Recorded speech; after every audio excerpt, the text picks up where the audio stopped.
हरिओम। स्वागत है आप सभी का आज के इस व्याख्यान में।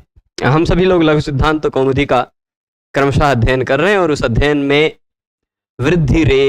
वृद्धिरादैच इसके विषय पे पहुंचे हैं। ठीक, इससे पहले यदि आपको ध्यान हो तो उरण रपरः के माध्यम से हमने क्या कहते हैं कृष्णार्धी तवलकारः सिद्ध किया था और फिर लोपः शाकल्यस्य और पूर्वत्रा सिद्धम को समझा था। लोपः शाकल्यस्य और पूर्वत्रा सिद्धम कहता क्या है? लोपः शाकल्यस्य कहता है कि अवर्ण पूर्व में हो ऐसे य और व का लोप होता है, पर शर्त क्या है? उसके बाद अश होना चाहिए। पहले अवर्ण हो फिर या और व हो, उसके बाद अश होना चाहिए, पर वह जो या और व हो वो पदांत भी हो, ऐसी भी विशेषता। तो उस या और व का लोप होता है। पर यह सूत्र क्योंकि 8वें अध्याय के तीसरे पाद का 19 नंबर का सूत्र है ना, 8-3-19 नंबर का सूत्र है। तो इस सूत्र ने जो कार्य किया वह पूर्वत्र असिद्धम, वो पहले वाले सूत्रों के लिए असिद्ध है। ठीक है, यही इसका निष्कर्ष जाना था हम सबने। अब इस तरह से हर इह और हर इह, विष्णु इह और विष्णवी, ये दो रूप वैकल्पिक सिद्ध किए थे। अब आ जाते हैं वृद्धि संधि पर। अभी तक हमने क्या क्या पढ़ा है? यण पढ़ लिया है, यण संधि पढ़ा, फिर उसके बाद अयादि भी पढ़ लिया। ठीक, फिर गुण पढ़ा। ठीक, गुण भी आ गया था अयादि के बाद। अब गुण के बाद वृद्धि। ठीक है, वृद्धि संधि देखिए क्या होता है। वृद्धि संधि कब होती है, वृद्धि कैसे होती है, वृद्धि, इन सब बातों को जानते हैं। तो पहले आदेंग गुणः, जिस तरह से हमने एक सूत्र पढ़ा था अदेंग गुणः, उस सूत्र ने कहा था अ ए ओ ये तीनों वर्ण गुण हैं। अदेंग गुणः का तात्पर्य क्या हुआ था? अ ए ओ ये तीनों वर्ण गुण हैं। उसी तरह वृद्धिरादैच, वृद्धिरादैच बहुत लघु सिद्धांत कौमुदी क्योंकि प्रक्रिया अनुसारी ग्रंथ है, इसलिए प्रक्रिया अनुसारी यदि हम चलते हैं तो बहुत सामान्य अर्थ इसका जानना अपेक्षित है। अन्यथा यदि केवल वृद्धिरादैच शब्द का अष्टाध्यायी के क्रम से अर्थ जानने जाएं तो और विस्तार इसमें जाया जा सकता, बहुत विस्तार में, पर बहुत ज्यादा विस्तार में नहीं जाएंगे। केवल वृद्धिरादैच, देखिए वृद्धि धन आदैच ये है। इसको क्या है इस सूत्र में मैं यहां लिख देता हूं, वृद्धि धन आदैच। ठीक, आदैच में भी छिपा हुआ है क्या? आत च ऐच च, आत च ऐच च इति आदैच बनेगा। अब कहते हैं कुछ लोग थोड़ा इसमें प्रश्न उठाते हैं कि आत च ऐच च समाहार हो जाता तो आदैचम बनता, आत ऐचम अथवा आदैचौ बनता। वो कैसे हुआ है वो सब बहुत सारा मतभेद है। अथवा यदि आदैचम आदैचो नहीं बनाया वैसे होता, द्वंद्व एक और नियम लग जाता, द्वंद्वाच्चु दशांतात समाहारे। अगर समाहार द्वंद्व करते यहाँ पर आत च ऐच तयोः समाहारः, तो द्वंद्व समास हो, अंत में उसमें चवर्ग दिखाई पड़ता हो तो उससे समासांत प्रत्यय लग जाता, प्रत्यय का अ बचता और आदैच पूरा होता। ठीक है, तो वो सारी बातें रहने देते हैं। सामान्यतः आप इतना जाने कि आत मतलब क्या होगा? आत मतलब, ठीक है। अब यहां बड़ा आ दीर्घ आ कहीं ही दिया गया है तो इसी से हमें पता चल जाता है, यदि दीर्घ आ कहीं ही दिया है तो इससे हमें पता चल जाता है कि यहां भगवान पाणिनि जी का अभिप्राय केवल दीर्घ आ से ही है। यदि ह्रस्व और प्लुत का भी ग्रहण करना होता तो वह केवल ह्रस्व का ही ग्रहण करते, केवल ह्रस्व ही कहते, है ना। दीर्घ आ कह देने से ही स्पष्ट हमें पता चल जाता है कि वृद्धि मतलब दीर्घ आ ही होगा, ह्रस्व आ नहीं होगा, प्लुत आ भी नहीं होगा, है ना। अगर प्लुत का भी आप कहेंगे कि नहीं चलिए मान लीजिए दीर्घ से ह्रस्व का ग्रहण नहीं होगा, प्लुत का कर लेते हैं हम ग्रहण, प्लुत का भी नहीं होगा। अगर उनको प्लुत का ग्रहण करवाना होता तो केवल अ ही कहते, केवल अ ही कहते, ह्रस्व अ कह देते, उसी से सबका ग्रहण होता। ठीक है, तो आत का मतलब आ हो जाएगा, ऐच का मतलब आई औ, ऐच में यही दोनों तो हैं, ऐच प्रत्याहार बनाया था ना, आई औ, आई औच सूत्र के आई औ, यह ऐच प्रत्याहार में आ जाएंगे। तो आ, आई, औ इन तीन वर्णों को क्या कहा जाएगा? वृद्धि कहा जाएगा। क्या कहा जाएगा? मतलब अब पूरे व्याकरण में कहीं भी कहा जाए कि वृद्धि करो किसी भी सूत्र से, चाहे उतो वृद्धिर लुकी हली ऐसे, चाहे सिचि वृद्धि परस्मयी पदेशु कहें, चाहे मृजेर वृद्धि कहें, चाहे और कहीं किसी भी नियम के द्वारा वृद्धि शब्द का ग्रहण करें, वृद्धि रेच ही कहें, ठीक, कि एच पर में हो तो वृद्धि कर डालो। किसी भी नियम से अगर कहा जाए कि वृद्धि करो तो आप क्या करोगे? आ करोगे या आई करोगे या औ करोगे। जैसे किसी भी नियम से कहा जाए कि गुण करो तो आप क्या करते थे? अ करते थे, ए करते थे, ओ करते थे।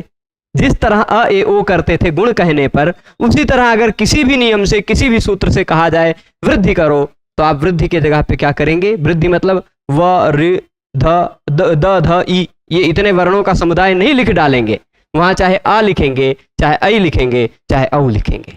ठीक है, अब वृद्धिरादेश का इतना सामान्य अर्थ हुआ। एक बात इसमें और उठी है, जो आत में त दिखाई पड़ रहा है ना, वो तपरकरण है। त से पूर्व जो होता है वह भी तपर कहलाता है, ता के पर में जो होता है वह भी तपर कहलाता है। ता से पूर्व, इस तरह से तपूर्व क्यों नहीं कहा? तो तपर शब्द में दोनों तरह से अर्थ लिया जा सकता है, तः परः यस्मात् सह तपरः, अथवा तात परः तपरः। तो त पर में है जिससे वह तपर है, कौन? आ। ता से पर में जो है वह तपर है, यानी कौन हो गया तपर? ऐच। ठीक, तो आ और ऐच दोनों सामान्य दृष्टि से लगता है कि तपर हैं, पर आ कह देने से ही स्वयं सिद्ध हो जाता है, आ कह देने से स्वयं सिद्ध हो जाता है कि यहां ह्रस्व आ का बोध नहीं करवाना चाहते हैं, प्लुत आ का बोध नहीं करवाना चाहते हैं। अगर ह्रस्व प्लुत इत्यादि का बोध करवाना चाहते तो वह ह्रस्व ही कह देते। अर्धमात्रा लाघवेन पुत्रोत्सव मन्यन्ते वैयाकरणाः, अगर आधे मात्रा का लाघव हो जाता है तो बेटे के जन्म के उत्सव के समान उत्सव मानते हैं अगर वैयाकरण लोग, तो बड़ा आ क्यों कहने जाते? पाणिनि जी ह्रस्व आ कह देते, एक मात्रा का लाघव हो जाता। बड़े आ में दो मात्रा है, ह्रस्व आ में एक ही मात्रा है, तो एक मात्रा का लाघव होता, और ह्रस्व दीर्घ और प्लुत सबका ग्रहण हो जाता है ना। इसलिए दीर्घ कह देने से ही स्पष्ट आपको प्रतीत हो जाता है कि दीर्घ से और किसी का ग्रहण नहीं होगा। पर ऐच में, ऐच तो सीधे सीधे कहा है, उससे पता चलता है ऐच में आप आई इस वाले का भी ग्रहण कर सकते थे, औच इस वाले का भी ग्रहण कर सकते हैं क्या? ऐसा आपके मन में प्रश्न होगा। तो वृत्ति में यह स्पष्ट कहा गया तपरकरणम ऐजर्थम, ऐच के लिए ही तपरकरण किया गया है कि ऐच अपने अन्य सवर्णों का ग्रहण न कर लें, केवल दीर्घ वाले का ही ग्रहण करें। ठीक है, ऐच किसका ग्रहण करें? केवल ऐ औ का ही ग्रहण करें, अपने अन्य सवर्णों का ग्रहण न करें, यानी प्लुत वाले भेद का ग्रहण न करें। क्यों? कि यदि प्लुत ऐ और प्लुत औ की भी वृद्धि संज्ञा हो जाती तो समस्या क्या आती? मैं ऐसे दिखा देता हूं। खट्वा क्या है? खट्वा, ठीक, और ऐडक ले लीजिए, चाहे एडक ले लीजिए, खट्वा एडक। अब देखिए खट्वा में क्या है आप बताइए? कितनी मात्रा का? दो मात्रा का। एडक में ए कितनी मात्रा का? दो मात्रा का। दीर्घ ही होता है, एच का ह्रस्व होता नहीं। तो दो दो चार मात्रा हो गई। ठीक, दो दो चार मात्रा हो गई। इन चारों की जगह पे कम से कम 3 मात्रा वाली तो वृद्धि हो गई करती है ना, प्लुत वाली वृद्धि आने लग जाती। इसी तरह खटवा ऐड करना होता, मतलब जैसे ऐसे कह दीजिए कोई एक मात्रा वाला खटवा ना होता, यहाँ कुछ ऐसे होता, प्रकोष्ठ होता, प्रकोष्ठ एडक होता। ठ में अ था, ए में ए था, अ ए। यहां आप देखिए किसी भी उदाहरण में अगर वृद्धि रेची से वृद्धि ही हो रही है तो पहले कोई स्वरवर्ण एक मात्रा का, बाद में कोई एच है यानी 2 मात्रा का, तो 3 की जगह पे प्लुतय वाला, 3 मात्रा वाले की जगह पे प्लुत वाला ही वृद्धि होकर आने लग जाता। इसलिए तपरकरणम ऐजर्थम, ऐच के लिए ही तपरकरण किया गया है, आ के लिए नहीं। इससे पता चलता है कि आई औ प्लुत वाले की वृद्धि संज्ञा नहीं होगी, केवल दीर्घ आ, दीर्घ आई, दीर्घ औ, इनकी इन तीनों की वृद्धि संज्ञा होती है। इन तीनों को वृद्धि कहा जाता है, प्लुत वाले को नहीं। ठीक है, स्पष्ट है। वृद्धिरादेश में आत में जो त लगा गया है उसका यही फल है कि आई औ, ये जो 3 मात्रा वाले हैं उनकी वृद्धि संज्ञा न हो पाए, केवल दीर्घ वाले की ही वृद्धि संज्ञा। ठीक है, तो निष्कर्षतः आप यहां देखिएगा आदेश में फिर कुछ बातें और भी हैं। संज्ञा वृद्धि संज्ञा कही गई, ये अष्टाध्यायी का व्याकरण का पहला सूत्र है ना, 1-1-1।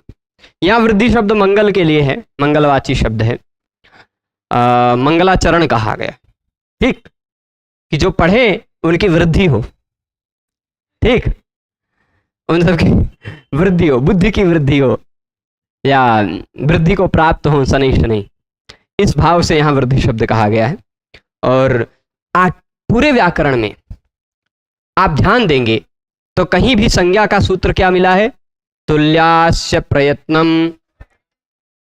संज्ञा कौन सी है, सवर्णम बाद में कही गई है, हलोनंतरा संयोगा बाद में कहा गया है, सुप्तिंगंतम पदम पद बाद में कहा गया है ना, अदेंग गुणा बाद में। जो संज्ञा शब्द होता वो बाद में है, संज्ञी पहले है।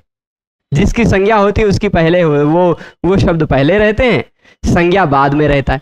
पर वृद्धि आदेश में वृद्धि पहले है, आदेश बाद में। ये वृद्धि शब्द को पहले करने का भी प्रयोजन कुछ लोग ऐसे लेते हैं व्यंग्य से कि भाई यद्यपि व्यंजना शक्ति को व्याकरण में नहीं मानते हैं पर फिर भी ऐसा माना जा सकता है, वृद्धि शब्द को पहले प्रयोग करने के कारण ऐसा मान लेते हैं हम सब। क्या मानते हैं कि भाई यहाँ कुछ मंगलाचरण के लिए इन्होंने प्रयोग किया होगा, मंगल के लिए प्रयोग किया है वृद्धि को पहले। और भी एक संज्ञा है, पूरे व्याकरण में केवल 2 संज्ञाएं ऐसी हैं जिनमें संज्ञा को पहले कहा गया, संज्ञी को बाद में कहा गया। एक और संज्ञा है अपृक्त एकाल प्रत्यय, वहां अपृक्त को पहले कहा गया। बाकी सभी जगहों पर सभी संज्ञाओं में संज्ञाएं बाद में है। ठीक है, स्पष्ट है। तो इतनी कुछ बातें बता दी, और है बहुत सारी बातें इसमें भाई। कुत्वम कस्मान न भवति भसंज्ञात्वाद, भसंज्ञा कैसे होगी, ये सारी बातें भाष्य में कही गई हैं कि भाई वृद्धिरादैच में जैसे वाच शब्द है, वाच शब्द का आप वाक वाचो वाचा बना लेते हैं, है ना, वाक बन जाता है प्रथमा एकवचन में। तब वृद्धिरादैच कैसे रह गया, वृद्धिरादैक क्यों नहीं हुआ? शब्द तो वाच रहता है, बन जाता है वाक। चोह कुह पद का अंतिम वर्ण यदि च वर्ग हो तो उसके स्थान पे क वर्ग हो जाता है, ऐसा नियम है। झल तुरंत बाद में हो या उसमें क्या कहते हैं, झल तुरंत बाद में हो या फिर पदांत हो तो च वर्ग को क वर्ग हो जाता, तो वृद्धिरादैक सूत्र हो जाना चाहिए। वृद्धिरादैच क्यों रह गया? तो कहते हैं भसंज्ञात्वात्, भसंज्ञा हो जाएगी इसलिए। अब भसंज्ञा होने के कारण जिसकी भी भसंज्ञा होती उसकी पद संज्ञा नहीं हो पाती, तो पद संज्ञा नहीं हो पाती इसलिए वृद्धिरादैच की पद संज्ञा नहीं है। पद संज्ञा नहीं है तो पद का अंतिम वर्ण च है, च वर्ग है ही नहीं, तो क वर्ग कैसे होगा? तो कहेंगे कैसे वृद्धि, कैसे आप भसंज्ञा कर लेंगे? भसंज्ञा किस सूत्र से करेंगे? भसंज्ञा तो यचिभम सूत्र से होता है या तथोमत्वर्थे से होता है, यची भम तुरंत बाद में ना तो य है ना तो अच है, तो भ संज्ञा कैसे करोगे आप? तो वो कहेंगे यकार आदि अजादि प्रत्यय होना चाहिए, है नहीं ऐसा कुछ, तो भ संज्ञा यहाँ अयस्मयादीनि छंदसी सूत्र से कह देंगे। अयस्मयादीनि छंदसी सूत्र है, आप यची भम के बाद तसो मत्वर्थे, उसके बाद अयस्मयादीनि छंदसी सूत्र दिखाई पड़ जाएगा। 1 4 20, 1 4 20 देख लीजिएगा, ठीक है। कभी कभी गिनना पड़ जाता है 20 नंबर में, पहले अध्याय में चौथे नंबर पाद में 20 नंबर है अयस्मयादीनि छंदसी। उसमें देख लीजिए 18 नंबर सूत्र से भम की अनुवृत्ति आ रही है ना। तो यह कहता है कि अयस्मय इत्यादि शब्द छंद में, अयस्मयादि इत्यादि शब्द छंद में भ संज्ञा होती है अयस्मय इत्यादि शब्दों की। तो अयस्मय इत्यादि शब्दों में क्या वृद्धिरादेश शब्द है? क्या कह देंगे? हाँ, वो आकृति गण है, इसलिए मान लेंगे कि हाँ वृद्धिरादेश शब्द है। अच्छा, अयस्मय इत्यादि शब्दों में वृद्धिरादेश है, यानी इसकी भ संज्ञा हो गई। पर आप कहो कि छंदसी वेद में होता है ना, ये तो वेद थोड़े ना, ये तो लोक है, छंद मतलब वेद। तो कहते हैं छंदोवत सूत्राणि भवन्ति, सूत्र जो है वो वेद वाक्य की तरह होते हैं, उसमें जो वेदों में नियम लग सकते हैं वो सारे नियम वेद छंदों में सूत्रों में भी लग सकते हैं। छंदोवत सूत्राणि भवन्ति, ठीक है, ऐसी कुछ बातें हैं। फिर अब आप कहेंगे यहाँ तो आप मनमर्जी चलाते हो। आप जब संहिता पाठ करते हो ना, संहिता पाठ मतलब सबको जोड़ करके, पहले भगवान पाणिनि जी ने जब लिखा होगा अष्टाध्यायी को, तो ऐसे नंबरिंग डाल के नहीं लिखा था 1 1 1 वृद्धिरादेश 1 1 2 अदेंग गुणा, ऐसा नहीं लिखा था। उतनी जगह नहीं होती थी, कागज उतना बड़ा बड़ा नहीं होता था, सटा सटा के लिखना पड़ता था उनको, एक को अक्षर जोड़े बिना। देखिए ऐसे लिखा था उन्होंने अष्टाध्यायी, इसीलिए सूत्रवा नहीं गिन पाते हैं कुछ लोग। वृद्धिरादै जदें गुण इको सटा सटा, एक भी स्पेस भी नहीं, इको गुण वृद्धि, ठीक। ये जो समझ पाए वही न धातु लोप अर्ध धातु, अब वो बाद में नंबरिंग डाली गई है, इसलिए कभी कुछ लोग 2 सूत्र को 1 समझ लेते हैं या 1 को 2 समझ लेते हैं, इसीलिए संख्या में कभी 3978, 3981, 3987, 3996, 3992 अलग अलग संख्याएं बताते हैं, है ना। पर प्रामाणिक उपलब्ध साक्ष्यों के आधार पर 3996 हम सब मानते हैं, 4000 में 4 कम। तो अब कहे कि भाई वृद्धिरादै जदें गुण, आप संहिता पाठ करते हैं अगर इसको जोड़ करके, तो वृद्धिरादै जदें गुण एको गुण वृद्धि न धातु लोप अर्ध धातु के नीति चदिधि वेवी टाम अले से पढ़ते हो ना, तो वृद्धिरादै जदें गुण, च को ज कर देते हो, च को ज कर देते हो, पद संज्ञा होने के कारण झलाम जसोनते से आप ज कर देते हो। मन मर्जी करती तो आप पद संज्ञा करते हो, मन मर्जी करती तो पद संज्ञा नहीं करते हो, है ना। तो मतलब ये है कि यहाँ ये पूरा छंद है, वैदिक साहित्य की तरह इसको ट्रीट करना है कि यहाँ सभी लौकिक नियम लगे, ऐसी कोई बात नहीं होती है, ठीक है। तो निष्कर्ष केवल संक्षिप्त जितनी बातें मैंने कुछ बताई, क्योंकि इसमें कुछ बहुत गंभीर लोग भी अध्ययन करते हैं, तो उन कुछ गंभीर लोगों को कुछ बातें अतिरिक्त पता चलनी चाहिए, इसलिए थोड़ा सा सार रूप में मैंने संकेत कर दिया। और कुछ सबको सामान्य लोग भी हैं तो सबको समझ में आए, इसलिए बहुत ज़्यादा विस्तार में उसमें नहीं जाएंगे, ठीक है।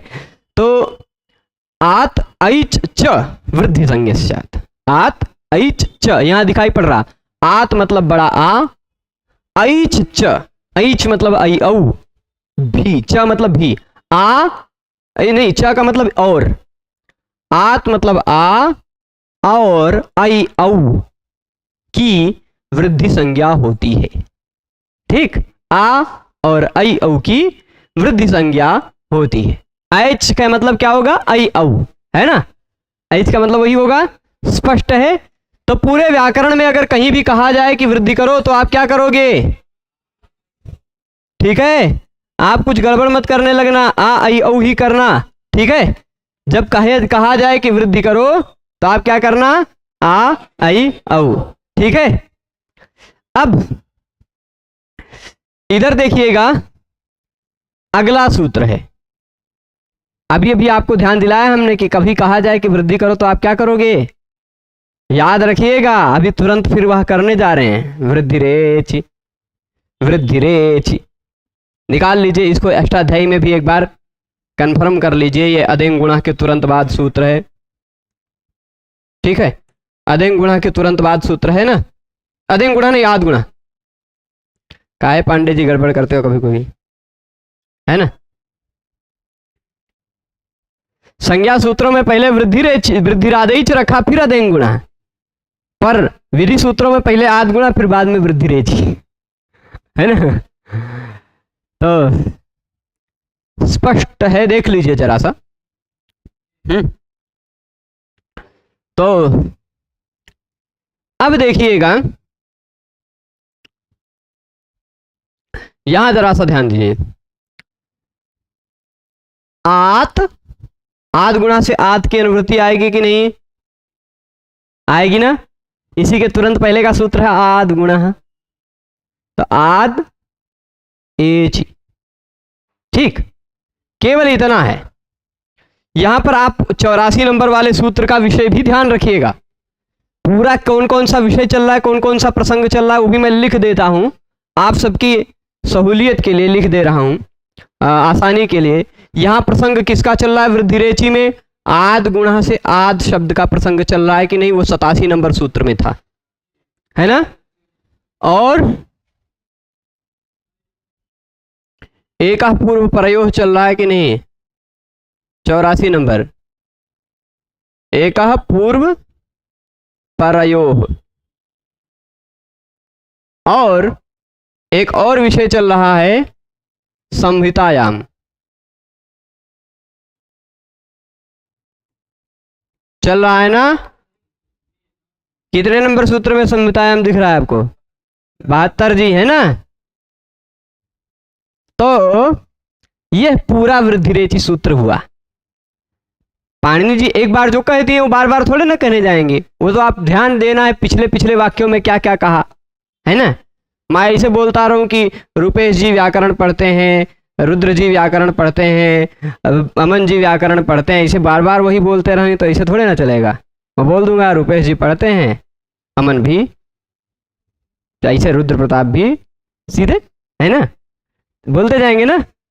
तो उसी तरह जब एक बार आद कह दिया तो फिर से आद कहने की क्या जरूरत, एक बार एक पूर्व प्रयोग कह दिया तो फिर से नहीं कहेंगे उसको। तो निष्कर्ष ये है, देखिएगा जिस जिस शब्द पर मैं नीचे पेन ले जा रहा हूं उसी उसी शब्द का अर्थ बोलूंगा।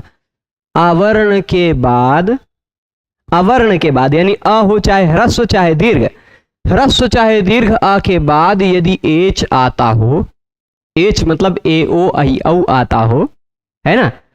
अवर्ण के बाद यदि एच आता हो तो पूर्व और पर दोनों के स्थान पर एक होता है, वह वृद्धि होती है।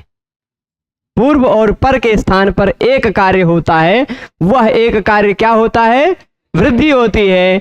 कब, संहितायाम, जब संहिता हो रही हो तब, जब संहिता हो रही हो तब, ठीक। संहिता न करनी हो तो कोई दिक्कत नहीं, संहिता न करनी हो तो कोई दिक्कत नहीं है। ऐसे मान लीजिए हम वाक्य में बोल रहे हैं रमा एति, बोल रहे हैं, क्या दिक्कत है, ठीक, रमा गच्छति। अब मान लीजिए ऐसा बोल सकते हैं ना वाक्य में, पर वाक्य में नहीं, अगर संहिता करना चाहें तो आ और ए यहां क्या हो जाएगी, वृद्धि हो जाएगी, ठीक है। अभी उदाहरण से देखेंगे, यहां उदाहरण जो इन्होंने दिया उसके उदाहरण को देखेंगे। यहां एक बात और लिखी है, देख लीजिए, मैंने अपने मर्जी से कुछ नहीं जोड़ा है, आपको अष्टाध्यायी में दिखाया। इस नहीं देखे हो जो लोग गोपाल दत्त पांडे जी वाली अष्टाध्यायी में ये 6188 नंबर सूत्र निकाल कर देख लें। पेज नंबर कितने पे है, 6188 67 67 नंबर के पेज पर है। उसी से ऊपर सूत्र आपको दिखाई पड़ जाएगा आद गुणा, वहां से आप आद शब्द को ले लीजिए, ठीक। उसी से 2 सूत्र ऊपर 84 नंबर सूत्र में आपको दिखाई पड़ जाएगा, एक का पूर्व पर है, वो पूरे सूत्र को ले लीजिए। और उसी से ऊपर 72 नंबर सूत्र में आपको संहितायाम दिख जाएगा, वो संहितायाम ले लीजिए। ठीक, स्पष्ट है ना? तीनों सूत्रों में जरा नंबर ध्यान दीजिएगा। संहितायाम में देखिए इधर, ये जो संहितायाम शब्द है, इस संहितायाम सूत्र में आपको नंबर 6-1-154 लिखा हुआ दिखाई पड़ रहा है, 157 लिखा हुआ दिखाई पड़ रहा, 58, हाँ 57, 57, 58, ठीक है, 158 है, यानी 158 नंबर सूत्र तक तो संहितायाम जाएगा ही। ठीक, आपको एक पूर्व प्रयोग में 6-1-111 है, 119 नहीं, ठीक, 6-1-111 लिखाई पड़ रहा होगा, तो यानी 111 नंबर सूत्र तक तो ये जाएगा ही, यानी 88 नंबर सूत्र में तो आएगा ही। आद में आपको आद गुणा में आद क्या दिखाई पड़ रहा है, कौन सा नंबर लिखा है, 96 लिखा है ना, यानी 96 नंबर सूत्र तक तो आद जाएगा ही। ठीक है, स्पष्ट है, इतनी बातें स्पष्ट है ना? तो यानी वृद्धिरेचि सूत्र आप छोटा सा मत समझिएगा, ये जिस प्रसंग पर चल रहा उन प्रसंग को लेते हुए, यदि मैंने प्रसंग लेकर ही ना लिखा है अपने मर्जी से, तो इतने सारे शब्दों को तो नहीं लिखा है ना। अब जरा आप वृत्ति को देखिए, आद ये यहां दिख गया है ना, वृद्धि में जो लिखा हुआ है वृत्ति में आद, एच यहां दिख रहा है, आद एच परे, ये पर एच परे सप्तमी लगा होता है तो परे कहते हैं, अच्छी परे है ना, सप्तमी लगा हो तो पूर्व के स्थान पर कार्य होता है, इसलिए परे अर्थ ले लेते हैं जहां भी सप्तमी लगा। तो वृद्धि ही, ये वृद्धि दिखाई पड़ रहा है। और एकादेश, एकादेश मतलब दोनों पूर्व और पर के स्थान पर एक आदेश, पूर्व और पर के स्थान पर जो एक होता है, चाहे पूर्व परयो रेखा कहते हैं, पूर्व परयो एकादेशा कहते हैं, या खाली खाली एकादेशा कह देते हैं, बात एक है। पूर्व परयो रेखा, पूर्व और पर के स्थान पर एक काम करो, या पूर्व पर के स्थान पर एक आदेश करो, या एक आदेश करो, बात वही है ना? तो वृद्धि एक आदेश होती है, कोई नई बात तो बताई नहीं ना, जब प्रसंग पे चल रहा है वही चल रही है ना। तो निष्कर्ष आप क्या समझे इसका, कि ऐसा होना चाहिए, पहले आ होना चाहिए। आद कौन सा था, मैंने आद गुणा बताते समय आद बताया था कि अ का पंचमी एक वचन का रूप है ना? तो अ मतलब ये वाला हो चाहे ये वाला हो, दोनों चलेगा, है ना? प्लुत वाला होगा तो अभी आगे आप हो सकता है अगले सप्ताह पढ़ें प्लुत प्रगृह्या अचि नित्यम, तब आप जान पाए कि प्लुत जब होता है या प्रगृह्य संज्ञा जब होती है तो फिर प्रकृति भाव होता, वहां संधि कार्य नहीं होता, इसलिए प्लुत को हम छोड़ देते हैं। पहले अ अथवा आ हो, उसके बाद प्लस में क्या होना चाहिए, एच होना चाहिए। ठीक, एच यानी ए ओ आई ओ होना चाहिए, तो क्या होगा, वृद्धि होगी, वृद्धि होगी ना। यहां एक शब्द आपको जरा ध्यान दीजिए, ये लिखा हुआ दिखाई पड़ रहा है, यह जो वृद्धि रेचि है यह गुण का अपवाद है। क्या है, गुण का अपवाद है। अब अपवाद है ये कैसे समझे आप, तो जरा अष्टाध्यायी में ध्यान से देख लीजिए, 6-1-77 नंबर सूत्र को देखेंगे, 6-1-77 नंबर सूत्र को, इको यणचि दिखाई पड़ा, इको यणचि में अचि शब्द थोड़े मोटे अक्षरों में लिखा दिखाई पड़ रहा हो। ठीक, इको यणचि से अचि शब्द की अनुवृत्ति काफी सूत्रों तक जाती है, 125 तक, है ना? 77 से 125 तक, मतलब आप समझ लीजिए अचि का विषय कितने सूत्रों में है, लगभग 48 सूत्रों में, इको यणचि को लेकर भी 48 सूत्रों में। ठीक, तो यानी इस सूत्र में भी अचि का विषय आ रहा है, वृद्धि रेचि में भी, आद गुणा में भी अचि का विषय आ रहा है। जहां अच के सिवाय कुछ दूसरा कहा गया हो वहां अच का विषय नहीं आएगा, पर जहां कुछ ना कहा गया हो वहां तो अच का विषय आएगा ही। ठीक है, तो अब यहां जरा ध्यान देंगे आप जब, तो आपको पता चलेगा, पहले हो अवर्ण, क्या हो, अवर्ण मतलब ह्रस्व चाहे दीर्घ दोनों ले लीजिएगा, उसके बाद क्या हो, अच, तो होता क्या था, अवर्ण के बाद अच पर में हो तो पूर्व और पर के स्थान पर एक गुण होता है। अवर्णाद अच परे पूर्व परयोर एक गुण एकादेश से आता है ना। तो अवर्ण हो उसके बाद अच हो। अच में क्या आता है भाई? आ ई उ रे ल ए ओ आई आउ, इतने आते हैं ना। पहले हो अ यानी ह्रस्व अ चाहे दीर्घ अ, उसके बाद हो ये सब, तो हो जाती है वृद्धि, हो जाता है गुण, गुण हो जाता है ना, ऐसा सूत्र ने कहा था। पर वृद्धिरेचि ने कहा कि पहले अवर्ण हो उसके बाद एच हो, यानी ये हो, तो वृद्धि होगी। तो यानी ये गुण का अपवाद हुआ कि नहीं? जैसे हमने वो ये कहा मट्ठा वाला और दही वाला उदाहरण हम बहुत देते हैं, है ना। मट्ठा दही वाला ना दे उदाहरण तो कुछ दूसरा उदाहरण दे देते हैं। कह देते सबको भोजन दो, यहाँ जितने लोग बैठे हैं सबको भोजन दो और रुद्र जी को फलाहार दो। ठीक, सबको भोजन दो, रुद्र जी को फलाहार दो। तो ये समझ में आ जाएगा सामने वाला व्यक्ति, यह पता चल जाएगा कि हाँ सबको भोजन मिलना है। सब में रुद्र जी भी आ जाते हैं, आ जाते हैं, पर इनको फलाहार भी मिलेगा, सबको भोजन भी मिलेगा, पर इनको भोजन नहीं मिलेगा अन्य। तो ये अपवाद नियम है। ठीक, अपवाद नियम इसे ही कहते हैं। तो अवर्ण के बाद कोई भी स्वर हो तो गुण करो, पर अवर्ण के बाद अगर एच हो तो वृद्धि कर दो। तो वो एच होने पर वृद्धि वाला जो नियम है वह गुण का अपवाद नियम हो गया। जैसे फलाहार वाला नियम भोजन का अपवाद नियम हो गया। ठीक, वहां तक्र कौंडिन्य न्याय चलता है। एक न्याय चलता है, कौन सा न्याय? तक्र कौंडिन्य न्याय। ठीक, कौन सा न्याय है? तक्र कौंडिन्य न्याय। तब ब्राह्मणेभ्यो दधिदीयताम तक्रम कौंडिन्याय। ब्राह्मणेभ्यो दधि दीयताम तक्रम कौंडिन्याय। सभी ब्राह्मणों को दही दो और कौंडिन्य को मट्ठा दो। तो कौंडिन्य भी बेचारे ब्राह्मण है लेकिन उनको केवल मट्ठा मिलेगा, तक्र, दधि नहीं मिलेगी। ठीक, ऐसे वाला ही नियम है यहाँ। तो अब समझिएगा, यही बात यहाँ है कि अवर्ण के बाद एच हो, अवर्ण के बाद एच हो तो पूर्व और पर दोनों के स्थान पर एक होता है, और वह एक जो होता है उसको कहते हैं वृद्धि, वृद्धि रेख आदेश। ठीक है, स्पष्ट है। अब उदाहरण से देखते हैं, उदाहरण से देखते हैं।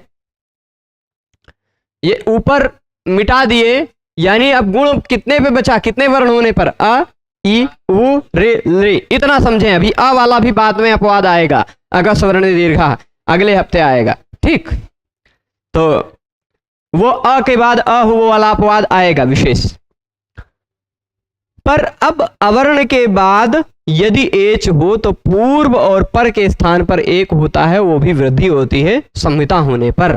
ठीक, जैसे उदाहरण यहां दिया है, एच का चारों का उदाहरण देंगे ना, चारों का उदाहरण देंगे।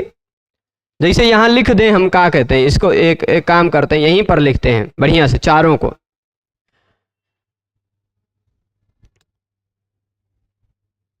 चार उदाहरण जो दिए हैं, इन चारों उदाहरणों को एक साथ लेके चलते हैं, लेके चले ना, जिससे थोड़ा जल्दी हो जाएगा। यह है कृष्ण धन एकत्व, एक का भाव एकत्व। ठीक, फिर उसके बाद गंगा धन ओघ। ठीक, और फिर उसके बाद यहां दो उदाहरण नीचे लिख देते हैं। ठीक है, देव देव धन ऐश्वर्य, और फिर उसके बाद कृष्ण धन औत्कंठ।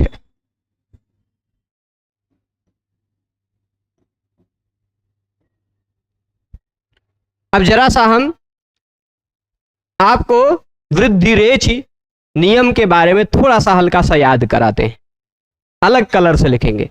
पहले होना चाहिए क्या, अवर्ण, दिख रहा है।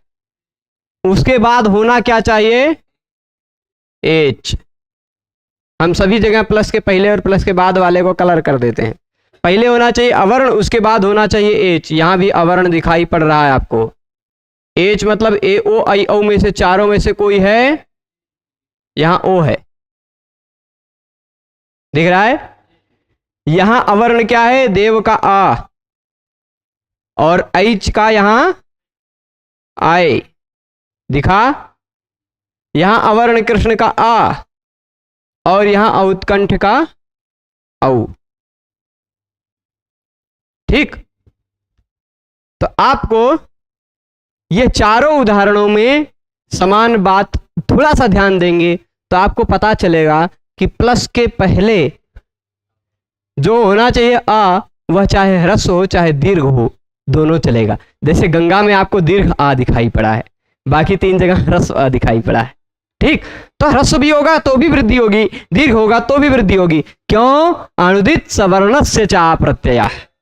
अण जो है अगर अविधीयमान है तो वह अपने सवर्ण का ग्रहण करता है। ठीक, आत एच वृद्धि, आत मतलब आ के बाद एच यानी ए ओ आई हो औ हो तो वृद्धि होती है। विधीयमान क्या है, वृद्धि, वृद्धि का विधान किया जा रहा है ना, तो विधीयमान वृद्धि है। आ और ए ओ आई औ तो कोई विधान नहीं हो रहा है ना उसका, तो वह अविधीयमान है, इसलिए वह अपने सवर्णों का ग्रहण करेगा। आ दीर्घ का भी ग्रहण करेगा, एच अपने सवर्णों का भी ग्रहण। एच जो है ना, यह प्लुत वाला भी बाद में होता तो भी वृद्धि होती। ठीक, पहले प्लुत वाला होता तो नहीं होती, वह कुछ का विशेष नियम है, पर वो सवर्णों का ग्रहण करेगा। ठीक, तो अब देखिएगा ओ ए ओ आई औ हो जाएगा। यहां देखिए क्या होगी वृद्धि, इन दोनों के स्थान पर एक है ना, इन दोनों के स्थान पर एक होना है। वृद्धि किसे कहते हैं, इन दोनों के स्थान पर कोई एक होना है, इन दोनों के स्थान पर कोई एक होना है। ठीक, पूर्व पर दोनों के स्थान पर होगा क्या, एक। पूर्व परयो एक, उसी अधिकार में चल रहा ना। 6-1-84 से 6-1-111 के बीच के जितने सूत्र हैं वो सूत्र उसी के अधिकार में। तो अब देखिए कृष्ण एकत्व, इसमें पूर्व और पर आ भी हट जाएगा और ए भी हट जाएगा। तो हम यहां लिख रहे हैं, देखिए कृष्ण आधा हो गया और फिर कत्व जो हटा है उसको भी क्या आएगा वो भी बाद में निर्णय करते हैं, पर पहले जिसके स्थान पर होगा उसको हटा के लिख देते हैं। गंगा में से ग आधा ङ और ग आधा हो गया, आ निकल गया। ठीक, ओघा बचेगा क्या, घ। घ अभी विसर्ग नहीं लगाते हैं, कोई दिक्कत नहीं। ठीक, यहां देव में से आप देखेंगे तो आ निकल गया और ऐश्वर्य का ऐ निकल गया, बचा ऐश्वर्य। ठीक है, और इधर कृष्ण का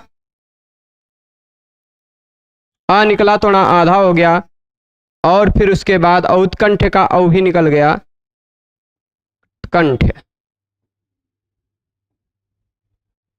ठीक है, अब आप बताइए इन दोनों के जगह पर वृद्धि होगी आ और ए के स्थान पर, तो होगा क्या। पहले प्रश्न उठता है कि वृद्धि है क्या, उठता है कि नहीं प्रश्न। तो वृद्धि है ये तीनों, आपको बताया गया है कि वृद्धि करना है इन दोनों के जगह पर। वह वृद्धि में से क्या आएगा, आ आई औ, इन्हीं तीनों में से कोई एक आएगा ना। अब आ कहां वृद्धि होकर आता है वो उसका प्रसंग आगे आएगा। ठीक, आ जहां री के स्थान पर वृद्धि होगी वहां आ आएगा। जैसे गुण वाले में जैसे री और ली के स्थान पे आ रहा था ह्रस्व आ, वैसे वृद्धि में भी री और ली के स्थान पर जब होगा तो आ आएगा। पर अगर ए ओ। देखिए आ में आ का कंठ, ए का कंठ तालु, इनमें से देखेंगे तो ये कंठ तालु है, ठीक। आ कंठ, ये कंठ तालु, तो कंठ और कंठ जुड़ गया भाई, तालु, कंठ तालु, है ना।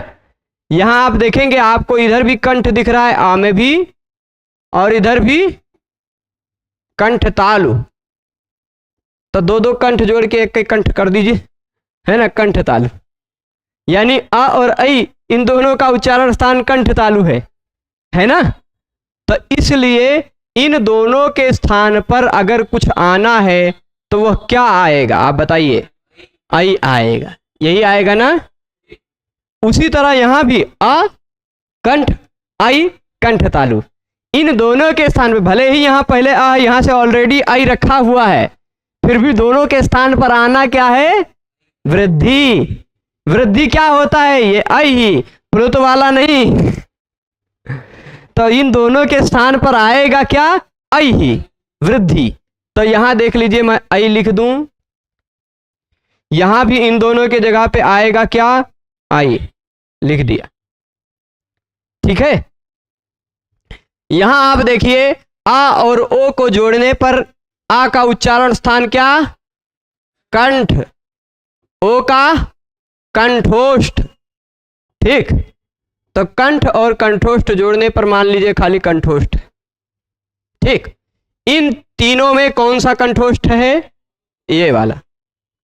तो यानी इन दोनों के स्थान पर आ और ओ के स्थान पर आएगा क्या, औ। यहां भी अ है और औ भी है, फिर भी इन दोनों के स्थान पर आएगा क्या, विषय समझ गए हैं आप सब, समझ गए। अ और औ के स्थान पर आ जाएगा औ। काहे औ आया, क्योंकि वृद्धि करने को कह रहे, वृद्धि औ ही होता है, और ज्यादा बड़ा वाला औ नहीं होता है, ठीक, स्पष्ट है। तब इसको जोड़ लीजिए जरा सा, ये देख लीजिए, जोड़ दें, ये क्रि ऐसे ही है, श ऐसे ही है, ण में आई जुड़ गया तो णई पूरा हो गया, और कत्व, कृष्णई कत्व, वही प्रथमा एक वचन में कृष्णई कत्वम, ठीक, सु लगेगा अम हो जाएगा, कृष्णई कत्वम, ठीक है। यहां आप देखिए, इनको मिटाते हैं, यह गंग ग है, आधा ङ है, ग है, ठीक। ग आधा था, उसमें औ जुड़ जाएगा तो ऐसे हो जाएगा कि नहीं, और फिर ये घ, गंगौघ, ठीक, यही बना। ओघ शब्द पुल्लिंग है, इसलिए गंगौघ जो बनेगा वह कैसा बन जाएगा, पुल्लिंग, गंगौघ, ठीक। ओघा पुल्लिंग नहीं, शायद नपुंसक लिंग है, ठीक। एक बार इसको स्पष्ट करना पड़ेगा। पर देव ऐश्वर्य, ठीक, इधर देखिए, देव वैसे ही है, लिख दिया, ठीक। वह आधा था, उसमें ऐ की मात्रा चढ़ गई, देवई, और फिर श्वर्य, ठीक है, देवई श्वर्य। यहां कृष्ण है, ये औ इसी में जुड़ जाएगा, ठीक, जुड़ जाएगा ना। जब इसी में जुड़ जाएगा तो हम तनी इसको इधर खींच लाते हैं, ठीक, और फिर इनको मिटा करके औ इसी में जोड़ दिया, कृष्णोत्कंठ, ठीक है, ऐसे बन जाएगा कृष्णोत्कंठ। यही चारों उदाहरण आपको यहां दिखाई पड़ रहे होंगे, दिख जाए, देख लीजिए। कृष्ण धन एकत्व, कृष्णैकत्व बन जाएगा, गंगा ओघा, गंगौघा बन जाएगा, देव ऐश्वर्य, देवैश्वर्य बन जाएगा, और कृष्ण उत्कंठ, कृष्ण उत्कंठ बन जाएगा। तो निष्कर्ष इतना ही है वृद्धि रेची का, कि पहले आपको अ दिखाई पड़े, कोई भी ह्रस्व चाहे दीर्घ, उसके बाद आपको ए ओ ऐ औ दिखाई पड़े, तो आप करेंगे क्या, पूर्व और पर दोनों के स्थान पर कर देंगे आप ए ओ ऐ, नहीं ऐच, आई औ इन तीनों में से कोई एक कर देंगे, वृद्धि कर देंगे। पूर्व और पर दोनों के स्थान पर क्या कर देंगे आप? वृद्धि। वृद्धि मतलब आ आई औ, वृद्धि रादैच। ठीक है, तो आ आई औ को वृद्धि कहा जाता है। अब होगा उसके स्थान पर तो क्या होगा? वृद्धि ही होगी। ठीक है, स्पष्ट है। अब आ जाते हैं वृद्धि संधि का ही एक और नियम है, एत्येधत्युत्सु। एत्येधत्युत्सु है, बहुत बड़ा नियम है। मैं सोच के तो आया था कि एत्येधत्युत्सु भी पूरा देखेंगे, इसके अंदर आने वाले 4-5 वार्तिकों को भी पूरा देखेंगे, लेकिन आज देखने जाएंगे तो लाइव होने के समय तक तो यही चलता रह जाएगा, है ना। पर देख लेते हैं, ये इतने में तो किसी को दिक्कत नहीं है ना, 2 सूत्र तो हमने समझ लिया ना बढ़िया से। तो अब एत्येधत्युत्सु को भी समझ ही लेते। देखिए, उसी के तुरंत बाद का सूत्र है 88 के बाद, यानी उससे विषय को जोड़ के रखिएगा। जो विषय उसमें चल रहा था वैसा ही विषय इसमें भी चलेगा। ठीक, ऐसे चलेगा वही विषय ना। एत्येधत्युत्सु, इसमें भी आत आएगा कि नहीं? आएगा ना। पहले अवर्ण होना चाहिए, फिर उसके बाद पूर्व और पर के स्थान पर एक होगा। ठीक, पूर्व एका पूर्व प्रयोग को मैं सीधे एकादेशा शॉर्टकट में लिख देता हूं। ठीक, क्या? एकादेश मतलब दोनों के स्थान पर एक। ठीक, और संहिता का विषय तो रहेगा ही संहितायाम। ठीक है, सामान्यतः यदि संहिता हो तो अवर्ण के बाद एति, एधति और ऊठ, एति, एधति, ऊठ, ये तीनों होने पर संहिता हो तो एति, एधति, ऊठ उसके तुरंत बाद, अवर्ण के तुरंत बाद हो तो पूर्व पर दोनों के स्थान पर वृद्धि हो जाएगी। ठीक है, अब समझेंगे भाई कब एति, कब एधति, कब ऊठ रहेगा। इसमें बहुत सारे प्रश्न आप सबके मन में उठेंगे, 1-2 प्रश्न नहीं, अलग अलग दृष्टिकोण से देखने पर 10 से 12 प्रश्न बनेंगे आप सबके मन में। पर इसको समझने के बाद निश्चित कहता हूं कि आपके मन में एक भी प्रश्न नहीं रहेगा, तो धैर्य से देखते जाएं। प्रश्न क्या बनेगा? देखिए, आपको लगेगा कि पहले क्या होना चाहिए? अवर्ण यानी अ, उसके बाद होना चाहिए एति या एधति, या शॉर्टकट में कहा गया है एधति। इक स्टिपौ धातु निर्देश से स्टिप का निर्देश करके एधति कह दिया गया है, पर आप जानते हैं कि एध धातु आत्मनेपद है, तो एधते होना चाहिए। ठीक, एधति खाली शॉर्टकट में कह दिया गया है, धातु का निर्देश करने के लिए टिप प्रत्यय लगाकर नहीं कहा है, स्टिप प्रत्यय लगा के कहा है। परस्मैपदी प्रत्यय ऐसा नहीं कहिएगा कि आप एधते, एधेते, एधन्ते, एधसे, एधेथे, एधेथे, एधध्वे को एधति कैसे बना डाला। तो यहाँ एधति नहीं कहा है, वह लट लकार का रूप नहीं लगाया है भगवान पाणिनि जी ने। वह क्या लगाया है? वह सामान्यतः उन्होंने धातु का निर्देश किया है। एधति का मतलब एध धातु का प्रयोग हो। ठीक, उनका मतलब क्या है कि एध धातु का प्रयोग हो। ठीक, तो प्रयोग क्या होना चाहिए? पहले एति यानी इण धातु का प्रयोग हो। इण धातु, एति का मतलब, एति मतलब खाली एति हो तो नहीं, ये एति में जो ती लगा हुआ वो स्टिप है। क्या है? टिप नहीं है, स्टिप है, आधा श और टिप। मैं अभी आपको एक सूत्र बताता हूं, वो सूत्र निकाल करके आप देख लीजिएगा। 1 मिनट, सूत्र का नंबर मेरे दिमाग से हट गया है। कभी कभी ऐसा होता है, कोई कोई सूत्र किस प्रसंग का है।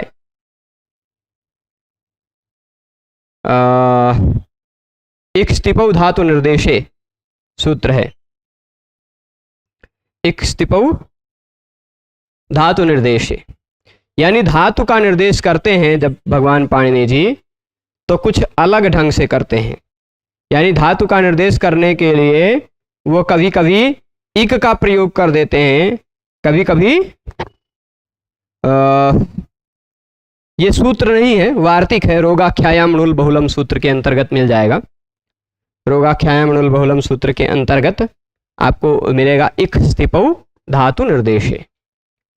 वो सूत्र कहाँ मिलेगा आपको? अष्टाध्यायी में 3-3-108 पे, 3-3-108 पे एक सूत्र निकालिए, रोगाख्यायाम णुल बहुलम।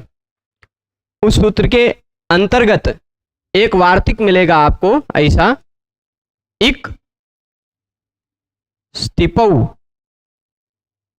ठीक है, इक स्थिपौ धातु निर्देशे। ठीक, दिखा? ये ऐसा कुछ वार्तिक दिखा होगा ना रोगाख्यायाम णुल बहुलम के नीचे, दिख गया सबको? मिला? किसको किसको नहीं मिला है अभी? मिल गया है? 30 नंबर पेज पे अष्टाध्यायी में देख लीजिए।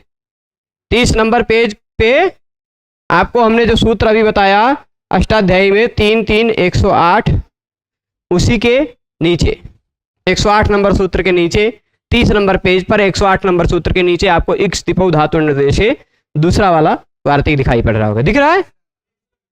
तीसरा है? हाँ ठीक है। तो अब देखिए, धातु का निर्देश करना हो, किसका निर्देश करना हो? इसमें कई वार्तिक हैं। एक वर्णात्कारः होगा, क्या होगा? वर्णात्कारः, रादिफः, है ना? प्रसंग आया तो बता देते हैं शॉर्ट में। ठीक, जैसे देख लीजिए, यहां आ जाते हैं हम जल्दी से। प्रसंग आ गया है तो देखते ही चलते हैं, छोड़े नहीं किसी को, है ना? कहीं भी अगर भगवान पाणिनि जी धातु का निर्देश कर रहे हैं तो कभी कभी धातु में ई जोड़कर निर्देश कर देते हैं, कभी कभी ऊ जोड़कर, कभी कभी रे जोड़ के, और कभी कभी स्टिप जोड़कर। क्या?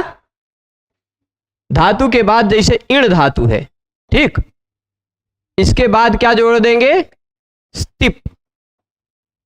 ऐसा बिल्कुल मत सोचिएगा। धातु क्या है? एध।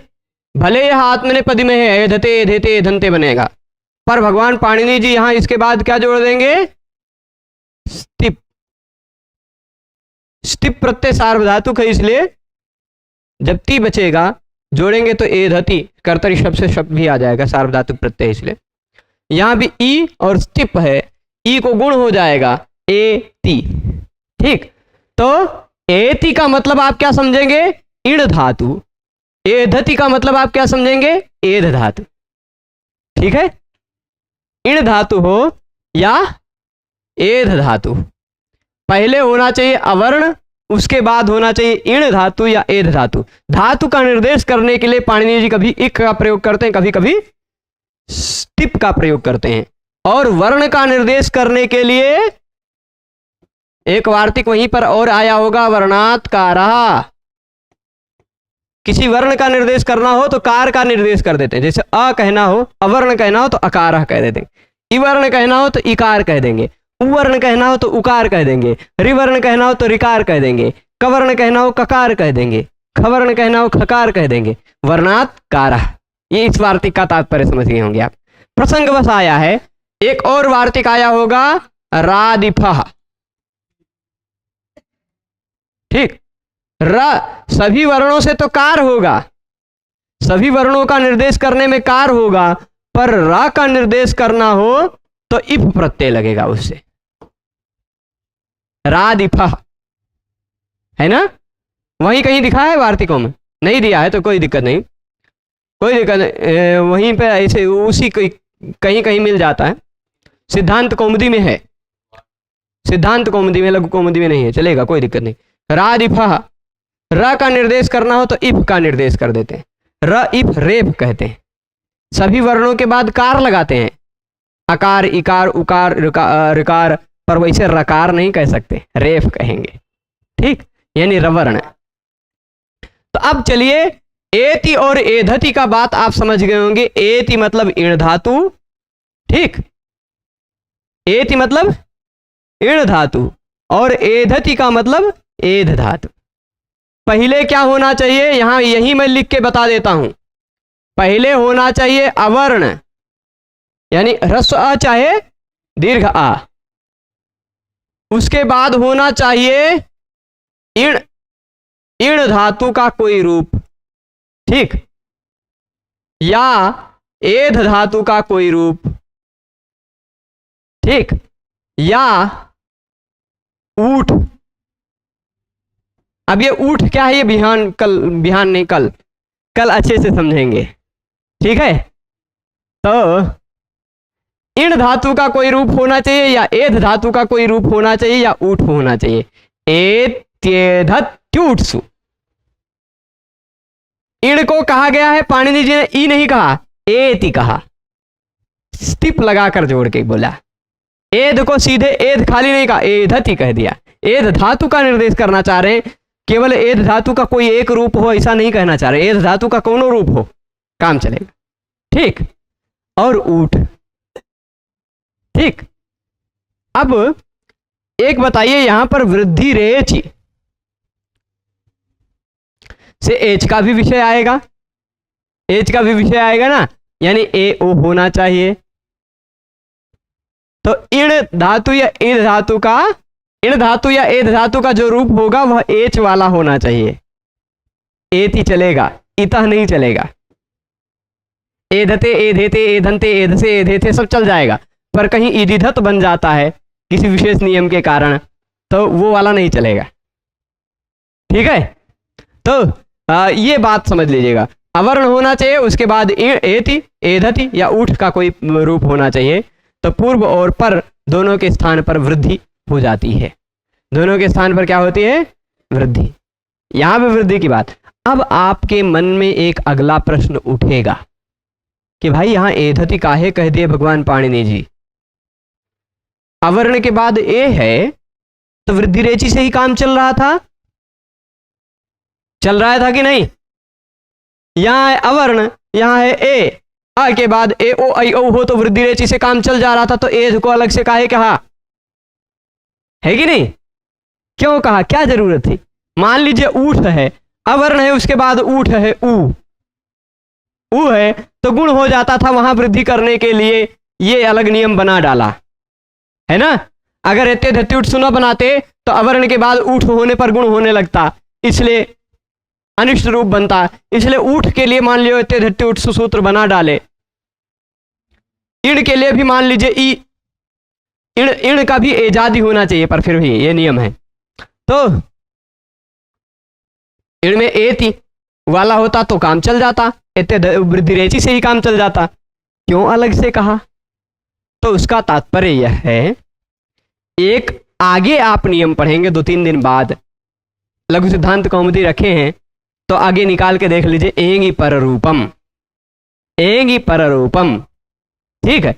वह कहता है पहले हो आ, ठीक, समझिएगा, पहले होना चाहिए उपसर्ग का अंतिम वर्ण आ, उसके बाद धातु का पहला वर्ण होना चाहिए एंग। धातु का कैसा भी एंग होगा तो नहीं चलेगा, धातु का एंग होना चाहिए, ठीक। और ये जो आ होगा वह उपसर्ग का आ होना चाहिए, ठीक। सभी प्रकार के आ होंगे तब तो भाई वृद्धि होगी, पर उपसर्ग वाला आ जाए और धातु वाला ए ओ आ जाए, तब गुण ही हो, पर रूप हो जाएगा, वृद्धि नहीं होगी। तो पर रूप हो जाएगा, वृद्धि नहीं होगी। अब मान लीजिए, यहां देख लीजिए, होता उप, उसके बाद होता एधते, तो पहले तो आद गुणा से गुण होने लगता यहां, पर उसका अपवाद लगता वृद्धि रेचि, कहता कि भाई गुण नहीं होगा, एच होगा तो वृद्धि होगी, है ना, वृद्धि रेचि लगने लग जाता है। पर वृद्धि रेचि को एंगी पर रूपम रोक लेता, एंगी पर रूपम रोक लेता कि नहीं, कहता कि पहले आ हो, उसके बाद पहले उपसर्ग का अंतिम वर्ण आ हो, उसके बाद धातु का पहला वर्ण एंग हो, तो पर रूप हो जाएगा। तो एंगी पर रूपम ने वृद्धि रेचि को रोक लिया था, वो वृद्धि होने ही नहीं दे रहा था, वह पर रूप करने जा रहा था, उसको रोकने के लिए एत्य धत्य उत्सु में एध का ग्रहण करना पड़ा। ठीक, तो यहां पहले क्या हुआ, पूरा स्टेप बाय, पहले आद गुणा ने गुण करना चाहा, उसको रोक के वृद्धि रेची ने कहा कि नहीं भाई यहाँ एच है इसलिए हम वृद्धि करेंगे, उसको भी रोक करके आया एंगी पर रूपम, कहा भाई ये उपसर्ग ये धातु है, आप सब जगह काम चलाओगे लेकिन उपसर्ग और धातु रहेगा तब हम काम चलाएंगे। एंगी पर रूपम वाले, उपसर्ग का अंतिम वर्ण अ हो, धातु का पहला वर्ण एंग हो, ए ओ, तो पर रूप होगा। तो एंगी पर रूपम जी पर रूप करने आ रहे थे, पर उसको भी रोका कि सब धातु होगा तो आप काम चला लेना, सभी उपसर्ग होगा तो आप काम चला लेना, लेकिन एति एधति ये इण धातु या एध धातु की बात होगी तो हमारा काम चलेगा, तो हम वृद्धि करेंगे। ठीक, तो जो वृद्धि रेची को एंगी पर रूपम ने रोका था, उसको भी एंगी पर रूपम को भी वृद्धि एत्य धत्य उत्सु ने रोक दिया। ठीक है, ये बात स्पष्ट है, इसलिए एत्य धत्य उत्सु में एध का फिर से ग्रहण करना पड़ा। ठीक है, तो अब फिर से हम आ जाते हैं यहां पर सूत्र में और वृत्ति में, जिससे इस बात को और स्पष्ट देख सकें। देखिए, पहले होना चाहिए अवर्ण, क्या कहा, पहले होना चाहिए अवर्ण, उसके बाद अवर्णात एच आद्यो हो, एज आद्यो हो, एज आद्यो हो मतलब एच धन आद्यो हो, एच आदि, एच आदि एज आदि बन जाएगा, जैसे अच आदि अजादि है ना, वैसे एच आदि एजादि। ठीक, झलान से सुनते लग जाएगा। तो एच आदि एति और एधति हो, अवर्ण के बाद क्या होना चाहिए, एज आदि एत या एधति हो, एत्ये धत्यो हो, एजाद्यो हो, एत्ये धत्यो हो, द्विवचन कहा गया है।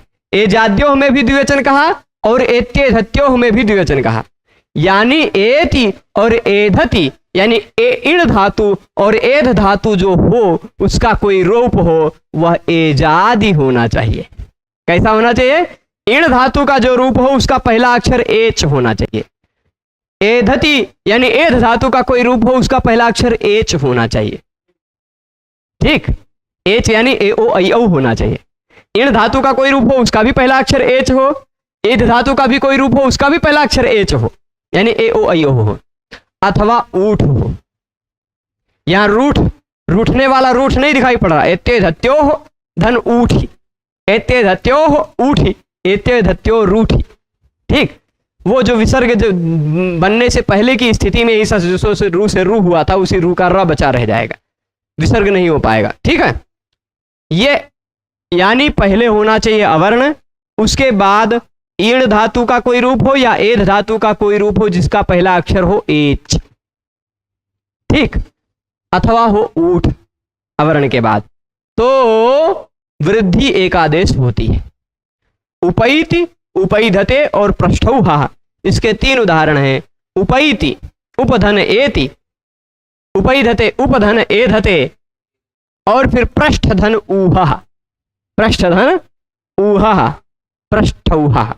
ये उप एति और उप एधते, ये दोनों यदि आप सब कहेंगे तो समझ लेते हैं, उप एति और उप एधते को समझ लेते हैं।